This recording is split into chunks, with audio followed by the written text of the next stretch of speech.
1759. Solent sipped her tea, then turned her head and nibbled on her biscuit. The taste was just how she liked it, with a hint of citrus and a pleasant, not overpowering sweetness that sent a quiver running through her antennae. Of course, it went without saying that the tea was delicious. Strong, earthy notes that gave way to a subtle blend of flavor on the palate.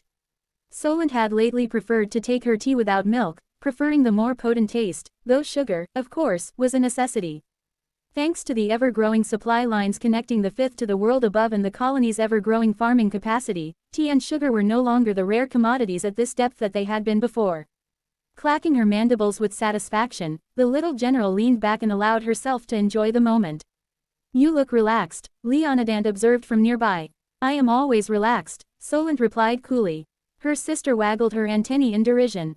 "Oh sure, others might not be able to tell, but we can. You've been stressed out of your mind waiting for the eldest to return and we all know it. Why else do you think we've been working this hard?" It was true. Although she may be excellent at concealing her emotions from most aunts, her 19 closest siblings, those who hatched alongside her, seemed to see through her mask no matter how well she fashioned it. "Because I asked you to.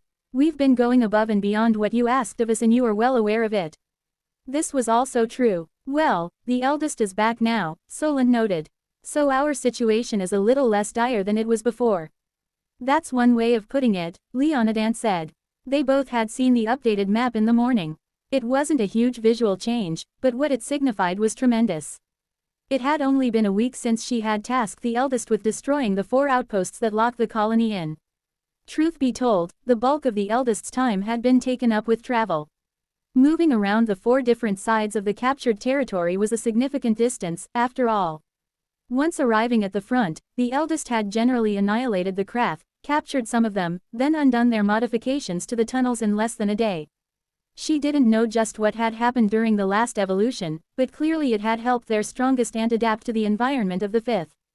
Having smashed the obstructions that had thwarted her for months, they were now heading down to the depths to attack the blockade there.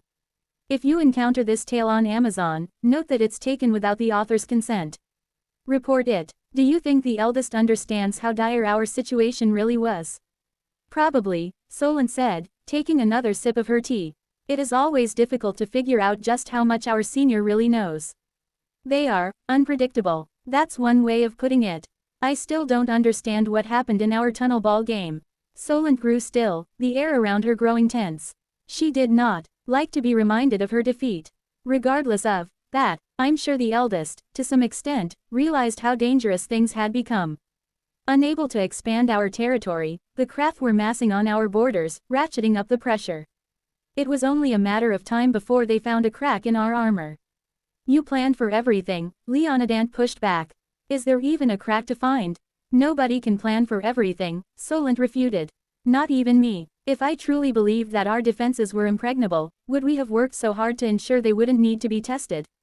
Core to Solent's strategy was the constant outward expansion of the colony's territory. If the craft had enough time, they would find ways to counter the cleansed mana. Corruption was their strongest power, after all, the thing they understood the best. To prevent that from happening, she had to continue to push, to drive them back, not give them time to solidify their lines. While her seniors slept, evolving, she had done her best to manage without them, to maintain her strategy and drive progress forward. Massive gains had been made in that time, but always slowing down, proportionally speaking. It had been a delicate dance that she had engaged in against the craft. They couldn't reach into the safe zone and hurt the ants, but neither could the ants reach into the corruption and harm the slugs. So they raced to see who would solve the deadlock first. Solent had the lead on that point now, but the slugs wouldn't give up, not until the very end. That was one of the reasons she had asked for captives. It was unlikely any would cooperate, but if she could discover just what the slugs were working on, she could sprint ahead of them once more. The next wave of expansion is scheduled to take place in 2 days, Leonidant said, as if Solent didn't already know. How far do you intend to push? Just enough to keep them retreating, she said. Our main focus has to be elsewhere. Oh, said Leonidant, surprised. Why is that? Because the focus of our enemies is elsewhere. Down in the depths, that was where the vast bulk of the slug tribe resistance had gathered. The craft didn't want them to get any deeper, and she wanted to know why. We need to break through to the 6th, she said, as soon as possible. Once a bridge to the new world has been established, the colony will have all the power in the world. Every kingdom, empire and city will be desperate for access. That's our reinforcements. If we can influence enough of them to launch their own campaigns into the fifth, the Krath will have too many fronts to fight on, unable to focus on us. Once that happens, we win. And what about Merchant? I heard she was going to be here tomorrow. Solent nibbled on her biscuit once more. I don't see how she can help, given what I know, but the eldest insisted. I'll indulge her for a while.